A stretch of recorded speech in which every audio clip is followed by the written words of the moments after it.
Okay, so I approach this in two ways. So I do a personal review of the targets and what the distributors are bringing in every month. I don't necessarily relay this back to the distributor unless they're new. So if you look at it from the point of view of an existing distributor, I would do a review with them every quarter.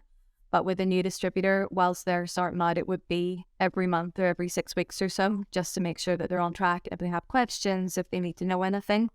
How I would look at these then is I look at the sales that we have, the actual sales versus the forecasted sales, and then I put that all against budget. So this does sound like it's all the one thing, but it's not. It's three very different prongs. So because sometimes what you forecast to come in doesn't necessarily align with the budget because there's obviously a little scope for movement in budget. Then I look at any anomalies. Are there new products that they've started taking on? If so, why? Is there a decline in a product that they've always bought? If so, why? And it opens up another form of communication between you and the distributor. Then I would look at the forthcoming quarter to see if we have any forward orders placed for that.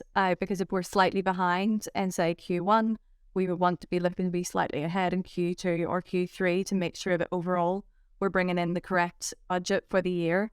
And then sometimes, and it has been sort of more through COVID, I've noticed this, but it's turned out to be quite a handy tool, is that I would reflow the budget if needed. Now, I have to say boards don't always necessarily like this, but I think it's much better to be transparent to say, we thought we were going to do this in Q1, but I think realistically, by the time registrations are finished, we should reflow that out to Q3. Overall, you're getting the same figure, but it just eases the pressure a little bit on both our business and the business of the partner in country.